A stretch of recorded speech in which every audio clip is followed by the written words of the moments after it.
Welcome to Business Innovators Radio, featuring industry influencers and trendsetters sharing proven strategies to help you build a better life right now. Hello and welcome to this episode of our program. This is Mike Saunders with Marketing Huddle. Today we're privileged to have with us Marty Zwilling, who is the founder of Startup Professionals, Inc. Welcome to the program, Marty. Well, thank you very much. It's great to be here. I hope that I can offer an insight or two for your audience. Yeah, anytime we're talking about startups, there is so much that can go into that mouthful there, because I think a lot of people these days are getting that technology bug, and they feel like they're stuck between a dream and a job. Their dream of being an entrepreneur, and it's easier than ever, to grab an LLC somewhere online and start a business. So I would ask you, with your vast experience in startups, what are some pitfalls that you see people making, and how could they avoid them when they're first thinking of making that transition? Well, I think that one of the key ones is to start an entity, a company, and I recommend an LLC simply because that's very inexpensive, maybe $100 or so. It can be done by anyone, even online, and get that liability. That's the key word there, is liability. What happens is a lot of people maybe spend a lot of their own money and get themselves in a bind and find that they end up losing their home or something else just because they didn't do the proper homework up front. Yeah, going through business school, that is one of the things that sticks in my mind when I hear LLC. It makes me think it protects yourself. So am I correct in explaining that if you had business debt or business issues, the responsibility would stop with the business and not carry over to your personal bank accounts and house and things like that? And of course, this isn't legal advice, but just as a guidance. Just as guidance, yes, that's exactly right. Nobody anticipates failure, or nobody anticipates a lawsuit. Nobody anticipates, the economy turning down, and yet it doesn't take that much to do a little bit to protect yourself, and that's really what it's all about. Yeah, and along those exact same lines, what do you think about at the same time of starting up the LLC, also getting some type of business insurance coverage, whether it's errors and omissions or liability, things like that, depending on what you're doing in the business? Well, I'm certainly less strong in that. I think that depends on how much you have in terms of assets, or how many employees you have, and generally what you have at risk. So I don't find that to be a big issue, but I think in certain situations it would be a key issue. Yeah, and just like with anything, like in marketing, the standard response is, well, let's test it. Well, that many times that's not a definitive answer, and it sounds like a cop-out, let's just try it out, or it all depends. But there really are cases where this certain strategy would work like gangbusters for business A, but business B, it would flop because of some unknown variable, no right or wrong reason. So that's a good point. What do you think about the value of having a good, solid business plan before you start your venture? And then how important is it to kind of get, I think my opinion is people feel like, yep, I need a business plan. I'm going to go online, Google business plans. Oh, I found free online template. Click, fill in the blank. Okay, there's my business plan. And they just rush. And I feel like that's doing a disservice to your whole venture.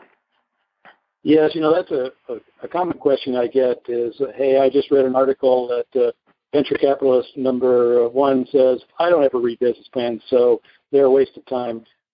And I always say, it all depends on your situation. The reality is that a business plan is very important for you in terms of structuring your own view of the world, whether you understand the issues. It's very important if you're a first-time kind of entrepreneur. If you're the kind of person that's been talking to the top venture capitalist in Silicon Valley, first of all, he doesn't talk to anybody who's not already run a business and sold it for $800 million. And so he's actually not looking for a business plan. He's looking to find a chance to give you some more money so you can build it to $800 million for him. So if you're in that mode where you've done this before and you know exactly what you're about, you have all the right contacts, you probably don't need a business plan for them. You may need it for yourself. If you are a first-timer or you're going to angel investors, you absolutely need a business plan to show credibility. It has nothing to do with whether it's accurate or not. It's kind of an intelligence test to see if you know what the right issues are. Yeah, I would almost also think that depending on if you're going to VC or whoever you're going to go see, they might gloss over it and they might say, "Oh, I don't put much stock into it." But if you don't have one, that's a problem because it's almost like it's your rite of passage or doing your due diligence as a prospective business owner that those people or those entities would feel like you better have one. Right. I liken it to, let's say you're going to build yourself a house or you're going to have one built or you're going to build it yourself. You say, "Oh, I don't need a plan. I'm just going to go build it." Nobody's going to give you any money to do that because they have no confidence that you know what you're doing. And you yourself are probably not going to get it built the way you like it to be because you never thought it through. Yeah, I agree 1,000%, and I would even say, depending on the situation, you might not need a full-blown 30-page business plan, but there are some programs out there like the Business Canvas and things like that where you kind of distill all of the main content from a business plan into a 1 or 2 or 3-page document, and then at least you've got something where you've gotten your thoughts and your strategies condensed down. So then my question would be, how often do you recommend the business owner review or look at revising or tweaking that business plan? Well, I think you've got to keep the business plan current. I actually work a lot with entrepreneurs who are about to go to angel investors or venture capital people for funding. And so what I actually recommend is that you start by building a 10-slide pitch, your investor pitch, and it's sort of like a business canvas in a sense that you can get all the main ideas down and all of the elements outlined before you write the business plan, then to flesh those out. And some people recommend the other way around, write the business plan and then net it out to a pitch. I just find it easier to start with that smaller element. And in fact, and for many cases, investors say, "I want to see your pitch." Now, if they love your pitch, they're going to say, "I want to see your business plan that goes deeper." And if you don't have one, now you've just lost your credibility already. Yep. So if a business plan was to be revised or tweaked, what are some of the typical areas that, are the likely suspects? What are the places in the business plan that are typically going to be changed? And what are the ones that typically never would change because it's part of the fabric of the business?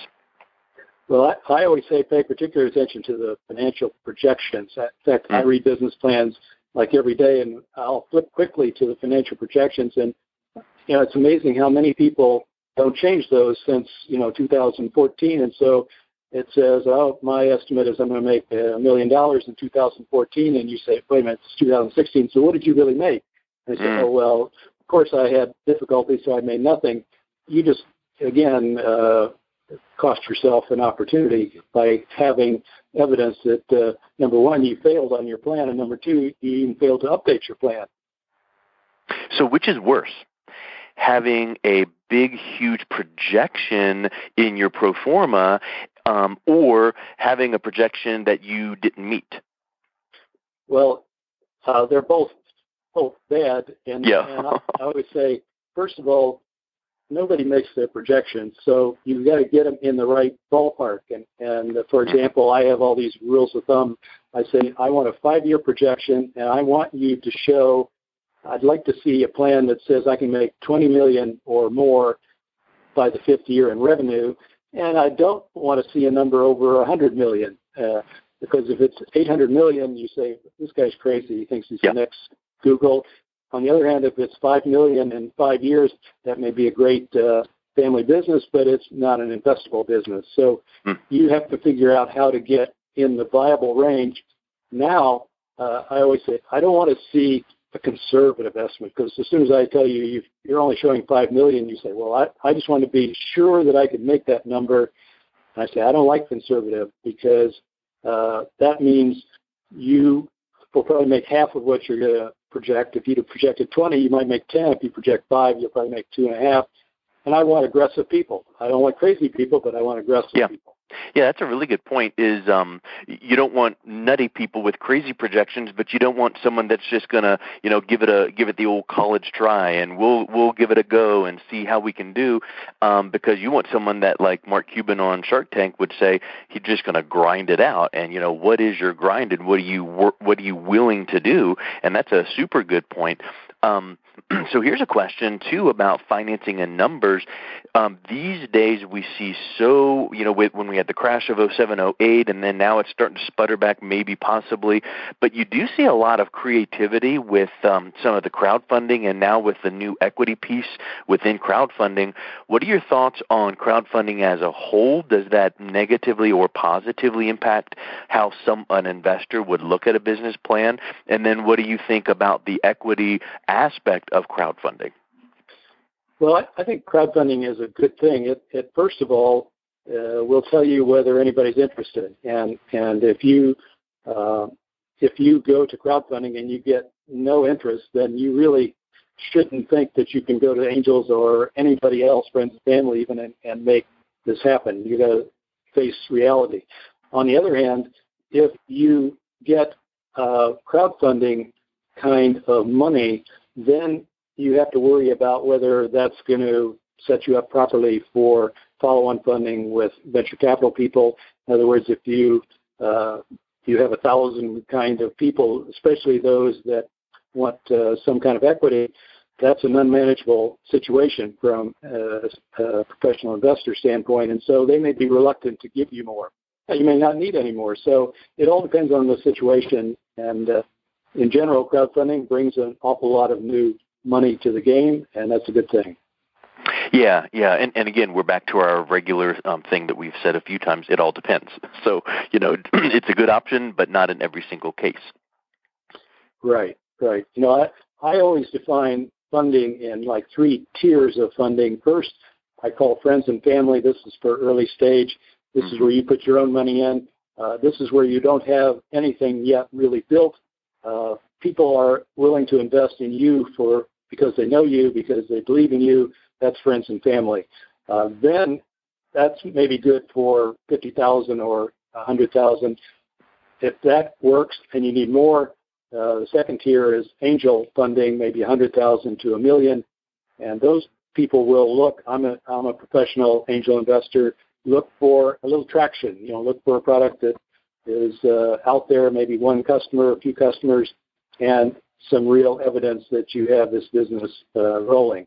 Then the venture capital people who start at maybe $2 million and go up, they don't want to mess with the little tiny deals, but they expect a lot of traction. They might expect, a few 100,000 customers or $1 million in revenue. And you can't skip. Some people say, well, I need $5 million, so I'm just going to go directly to venture capital. I haven't done anything yet. That's a waste of everybody's time. Yeah, it really is. It's almost like what you were saying about the projections. You don't want to see someone that's too aggressive, because that's just kind of out of whack.